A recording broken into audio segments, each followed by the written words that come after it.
Greetings everyone. நம்ம டெய்லியும் prelims and mains point of வியூல கரண்ட் அஃபேர்ஸ் ஆர்டிகல்ஸ் பார்த்துட்டே வரோம். இன்னைக்கு என்ன ஆர்டிகல்ஸ் இருக்குது அப்படிங்கிறத பார்ப்போம். ஸோ முதல் ஆர்டிக்கலில் உங்களை தேடி உங்கள் ஊரில் திட்டம் அப்படிங்கிறத கொடுத்துருக்காங்க.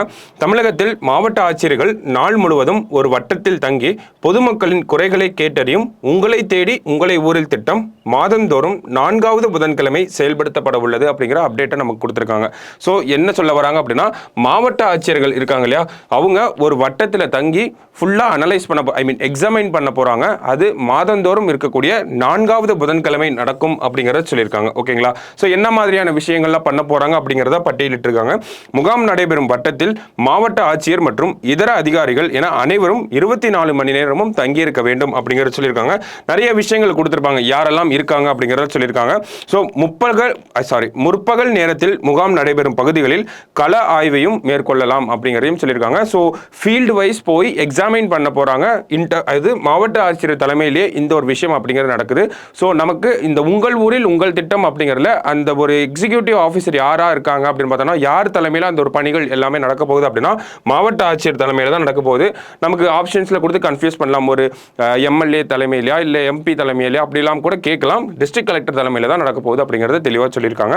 அடுத்தது, குறிப்பாக ஆரம்ப சுகாதார மையங்கள், மருத்துவமனைகள், ஒருங்கிணைந்த குழந்தை வளர்ச்சி திட்ட மையங்கள், பள்ளிகள், சத்துணவு கூடங்கள் என நிறைய விஷயங்களை இவங்க போய் எக்ஸாமின் பண்ண போகிறோம் அப்படிங்கிறத சொல்லியிருக்காங்க.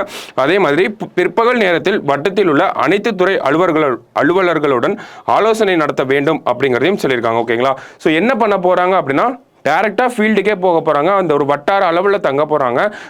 மாதந்தோறும் 4வது புதன்கிழமை தங்க போகிறாங்க. 24 மணி நேரமும் அங்கேயே இருக்க போகிறாங்க. அதுதான் முக்கியமான விஷயம்.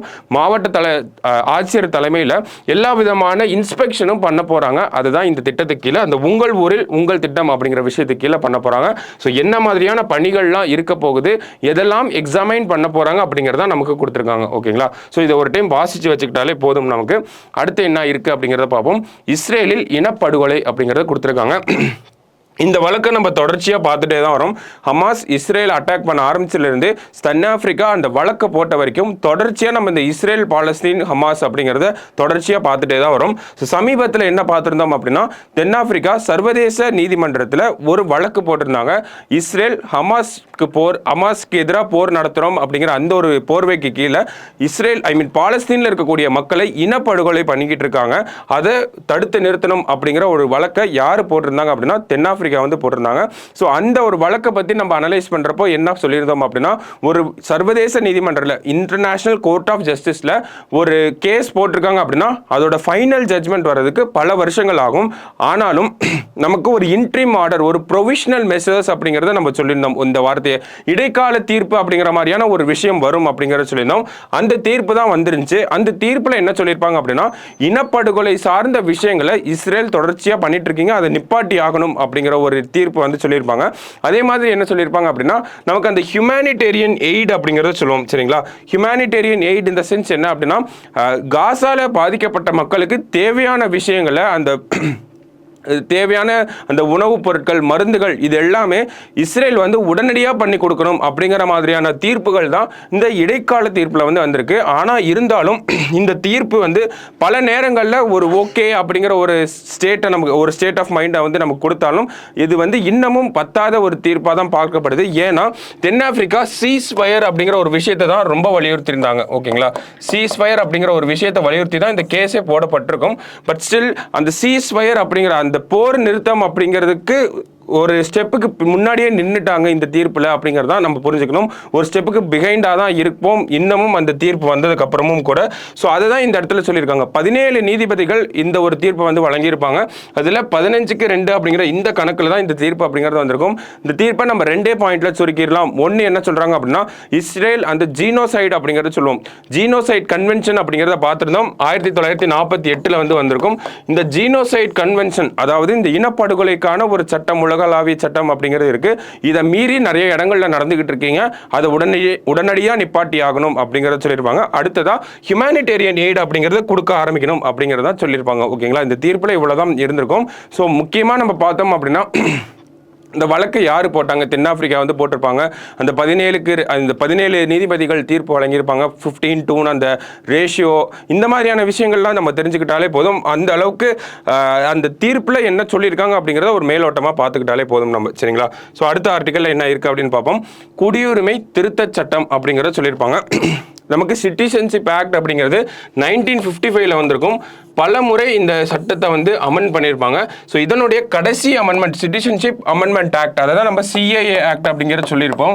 2019 இது பண்ணியிருப்பாங்க. ஓகேங்களா? இந்த சிட்டிசன்ஷிப் அமெண்ட்மெண்ட் ஆக்ட் கீழே என்ன ஒரு விஷயங்கள் பண்ணியிருப்பாங்க அப்படின்னா, பாகிஸ்தான், ஆப்கானிஸ்தான், அடுத்தது பங்களாதேஷ், இந்த 3 நாடுகளில் இருக்கக்கூடிய மைனாரிட்டி ரிலீஜியன்ஸ்க்கெல்லாம் இந்தியாவில் சிட்டிசன்ஷிப் அப்படிங்கிறது, குடியுரிமை அப்படிங்கிறது தரப்போகிறோம் அப்படிங்கிறத சொல்லியிருப்பாங்க. ஸோ எந்தெந்த நாடுகள் அப்படின்னு பார்த்தோம்னா, பாகிஸ்தான், ஆப்கானிஸ்தான், அடுத்தது பங்களாதேஷ், இந்த 3 நாடுகளில் இருக்கக்கூடிய மைனாரிட்டி ரிலீஜியன்ஸில் இருக்கக்கூடிய மக்களுக்கு யாரெல்லாம் இந்தியாவுக்கு வந்திருக்காங்களோ அவங்களுக்கெல்லாம் இந்தியாவோட குடியுரிமை அப்படிங்கிறது வழங்கப்படும். எந்த சட்டத்தின் மூலியமானா இந்த சிட்டிசன்ஷிப் அமெண்ட்மெண்ட் ஆக்ட் 2019 கீழே. அப்போ என்ன மாதிரியான மதங்களுக்குள்ள இருக்கக்கூடிய அந்த மைனாரிட்டிஸ்க்கெல்லாம் சிட்டிசன்ஷிப் அப்படிங்கிறத தருவோம் அப்படிங்கிறத பார்த்தோம்னா ஒரு 8 மதங்கள் வந்து கொடுத்துருப்பாங்க. ஓகேங்களா? ஸோ அந்த மதங்களை தான் நம்ம இந்த இடத்துல பட்டியலிட்டு இருக்கோம். இந்துக்கள், சீக்கியர்கள், சமணர்கள், பௌத்தர்கள், அந்த மாதிரி நம்ம எல்லா மதங்களையும் சொல்லியிருக்கோம். ஓகேங்களா? ஸோ ஒரு 8 ரிலீஜியனை சேர்ந்த பாகிஸ்தான், ஆப்கானிஸ்தான், பங்களாதேஷ்லேருந்து யாரெல்லாம் இந்தியாவுக்கு வந்திருக்காங்களோ அவங்களுக்கெல்லாம் நம்ம குடியுரிமை அப்படிங்கிறது தரப்போகிறோம். அப்போ எப்போ வந்தவங்க அந்த ஒரு கட் ஆஃப் டேட் அப்படிங்கிறது ஒன்று இருக்கும். ஓகேங்களா? ஸோ எப்போ வந்து எப்போ வரைக்கும் வந்தவங்க, ஸோ நேற்று இந்த சட்டம் இன்னைக்கு பாஸ் ஆகுது அப்படின்னா அப்போ நேற்று வந்து அவங்களுக்குலாம் கொடுத்துருவோமா அப்படிங்கிறதெல்லாம் கேட்டால் கிடையாது. அதுக்கு ஒரு கட் ஆஃப் டேட்டும் இருக்குது. அதை தான் இந்த இடத்துல சொல்லியிருக்காங்க. முக்கியமான விஷயம், டிசம்பர் 31, 2014 முன்னாடி யாரெல்லாம் பாகிஸ்தான், ஆப்கானிஸ்தான், பங்களாதேஷ் இருந்து இந்த 8 ரிலீஜியனை சார்ந்தவங்க இந்தியாவுக்குள்ள வந்திருக்காங்களோ அவங்களுக்கெல்லாம் குடியுரிமை தரப்போறோம் அப்படிங்கிறத சொல்லியிருக்காங்க. ஓகேங்களா? ஸோ அதுதான் இந்த சிட்டிசன்ஷிப் அமெண்ட்மெண்ட் ஆக்ட் 2019 அப்படிங்கிறது. ஓகேங்களா? ஸோ நமக்கு இன்னொரு விஷயம் நல்லா தெரிஞ்சுக்கணும். ஒரு சட்டம் பாஸ் பண்ணுறாங்க அப்படின்னாலே அதுக்கு கீழே அந்த சட்டத்துக்கான ரூல்ஸையும் பாஸ் பண்ணுவாங்க. எக்ஸாம்பிளுக்கு ஐடி ஆக்ட் அப்படிங்கிறது நமக்கு 2000 வந்துச்சு அப்படிங்கிறது தெரியும். இன்ஃபர்மேஷன் டெக்னாலஜி ஆக்ட் அப்படிங்கிறது. ஓகேங்களா? ஸோ இந்த ஐடி ஆக்ட் போட்டிருக்காங்க அப்படின்னாலே அதுக்கு அடுத்தது ஐடி ரூல்ஸ் அப்படிங்கிறதையும் ஃப்ரேம் பண்ணுவாங்க. ஓகேங்களா? ஸோ இந்த ஒரு விஷயம் அப்படிங்கிறது எல்லா சட்டங்களுக்கும் பொருந்தும். அதே மாதிரி தான் இந்த சிஏஏ ஆக்ட் அப்படிங்கிறது சொல்கிறோம். இது 2019 நமக்கு வந்திருக்கு. அதே மாதிரி இந்த சிஏஏ ரூல்ஸ் அப்படிங்கிறது ஃப்ரேம் பண்ணுவாங்க. ஓகேங்களா? ஆனா சட்டம் வந்து 5 வருஷம் ஆயிடுச்சு. ஆனால் இன்னமும் இந்த ரூல்ஸ் அப்படிங்கிறது ஃப்ரேம் பண்ணாமல் தான் இருக்காங்க அரசாங்க தரப்புலேருந்து. சிஏஏ ஆக்ட்டுங்கிறத 2019 பாஸ் பண்ணிட்டோம்.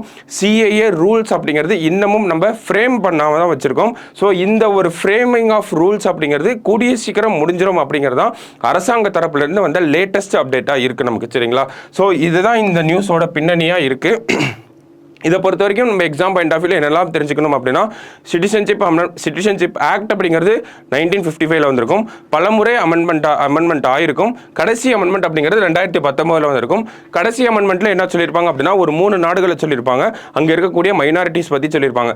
அது என்னென்ன நாடுகள் அப்படின்னா பாகிஸ்தான், ஆப்கானிஸ்தான், பங்களாதேஷ். அங்கே இருக்கக்கூடிய 8 ரிலீஜியஸ் மைனாரிட்டிஸ் இந்தியாவுக்கு வந்திருந்தாங்க அப்படின்னா அவங்களுக்கு குடியுரிமை வழங்கப்படும் அப்படிங்கிறது சொல்லியிருப்பாங்க. அது எந்த டேட்டுக்கு முன்னாடி வந்திருக்கணும் அப்படின்னா டிசம்பர் 31, 2014 முன்னாடி வந்திருக்கணும். அந்த மாதிரி வந்தவங்க எல்லாருக்குமே வந்து குடியுரிமை அப்படிங்கிறது இந்த சட்டத்தின் மூலமா வழங்கப்படும் அப்படிங்கிறது சொல்லியிருக்காங்க. ஸோ அப்படி சொல்லி ஆக்டை ஃபார்ம் பண்ணிட்டாங்க. ஆனால் ரூல்ஸ் அப்படிங்கிறது இன்னமும் ஃபார்ம் ஆகாமல் தான் இருக்குது. ஸோ அதுக்கு தான் நம்ம வெயிட் பண்ணிட்டு இருக்கோம், சரிங்களா? ஸோ இன்னைக்கு பார்த்த 3 ஆர்டிகளுமே நமக்கு ப்ரிலிம்ஸ் பாயிண்ட் ஆஃப் வியூவில் இம்பார்ட்டண்ட்டாக இருக்குது.